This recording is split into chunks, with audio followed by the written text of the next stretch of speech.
शुक्राचार्य के बारे में तो आप जानते ही होंगे कि वे दैत्यों और राक्षसों के गुरु हैं।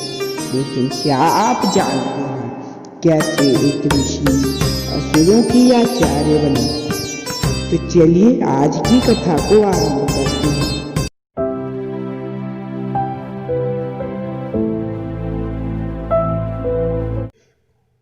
पुराणों में वर्णित एक कथा के अनुसार शुक्राचार्य महर्षि भृगु के और भगवान विष्णु के भक्त प्रहलाद के भांजे थे। महर्षि भृगु की पत्नी का नाम ख्याति था, जो उनके भाई दक्ष की कन्या थी। ख्याति से उनको 2 पुत्र दाता और विधाता मिले और एक बेटी लक्ष्मी का भी जन्म हुआ। लक्ष्मी का विवाह उन्होंने भगवान विष्णु से कर दिया। महर्षि भृगु के और भी पुत्र थे, उष्णा और चावना।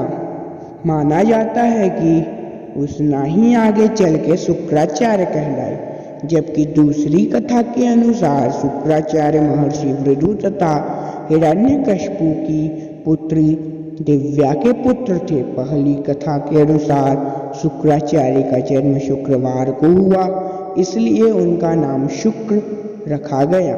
जब शुक्र थोड़े बड़े हुए तो उनके पिता ने उन्हें ब्रह्म ऋषि अंग ऋषि के पास शिक्षा के लिए भेज दिया।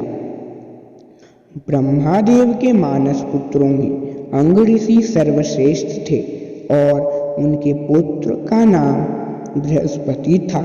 शुक्राचार्य के साथ बृहस्पति भी पढ़ते थे।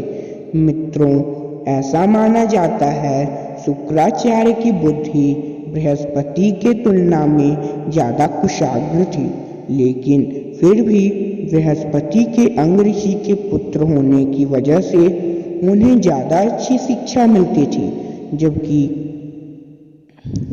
शुक्राचार्य को आम व्यक्तियों की तरह ही शिक्षा मिलती थी, जिसके चलते एक दिन शुक्राचार्य ईर्ष्या भरे मन से उस आश्रम को छोड़ के गौतम ऋषि से शिक्षा लेने लगे। फिर शिक्षा पूर्ण होने के बाद जब शुक्राचार्य को पता चला कि बृहस्पति को देवताओं ने अपना गुरु नियुक्त कर लिया है, तो उन्होंने भी ईर्ष्यापूर्व असुरों का गुरु बनने की बात ठान ली।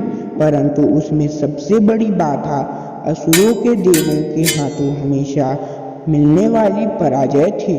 इसके बाद शुक्राचार्य मन ही मन सोचने लगे, अगर वह भगवान शिव को प्रसन्न करके उनसे संजीवनी मंत्र प्राप्त कर लेंगे तो वह असुरों को देवताओं पर विजय प्राप्त करवा सकते हैं। यही सोचकर उन्होंने शिव जी की कठोर तपस्या करने लगे। इस बात का फायदा उठा के देवताओं ने असुरों का संहार करना आरंभ कर दिया। कई असुर मर गए और कई असुर घायल हो गए। जब असुरों ने शुक्राचार्य को ढूंढा तब उन्हें पता चला कि वो तपस्या में जा चुके हैं। तब वे उनकी माता ख्याति के चरणों में चले गए। ख्याति ने असुरों को शांत किया और शरण दी, और जो भी देवता असुरों को मारने आता वे उन्हें मूर्छित कर देती। ऐसे में असुर बलशाली हो गए और देवताओं और मानवों का संहार करने लगे। तब पुनः धर्म की स्थापना के लिए भगवान विष्णु ने शुक्राचार्य की माता का सुदर्शन चक्र से शीश काट दिया। असुरों का वध करने में देवताओं और जगत की सहायता के लिए जब इस बात का पता शुक्राचार्य को लगा, तब उन्हें भगवान विष्णु पर बड़ा क्रोध आया, तो उन्होंने मन ही मन उनसे बदला लेने की ठान ली। वे इस बार फिर भगवान शिव को प्रसन्न करने के लिए तपस्या में लीन हो गए। आखिर भगवान शिव ने उन्हें संजीवनी मंत्र दे दिया। कई वर्षों की तपस्या के बाद शुक्राचार्य ने असुरों के राज्य को पुनः स्थापित किया, अपने मां की मृत्यु का बदला लिया। ऐसा माना जाता है कि तब से शुक्राचार्य और भगवान विष्णु एक दूसरे के शत्रु बन गए। लेकिन यह कथा यहीं समाप्त नहीं होती मित्रों। जब उधर महर्षि भृगु को जब इस बात का पता चला, तब उन्हें भगवान विष्णु को श्राप दिया, क्योंकि उन्होंने एक स्त्री का वध किया था। इसलिए उन्हें बार बार पृथ्वी पर माँ के गर्भ में से ही जन्म लेना पड़ेगा और गर्भ में रहकर कष्ट भोगना पड़ेगा। और मित्रों, मैं आपको बता दूं कि भगवान विष्णु के पहले अवतारों में वे प्रकट होकर अपना अवतार लेते थे, जैसे कूर्म अवतार, वराह अवतार, नरसिंह अवतार और वामन अवतार। लेकिन उसके बाद उन्होंने भगवान परशुराम, भगवान राम, भगवान कृष्ण और महात्मा बुद्ध के रूप में जन्म लिया। और मित्रों, आज की वीडियो को हम यहीं समाप्त करते हैं। मिलते हैं एक और नई वीडियो में, तब तक के लिए बाय।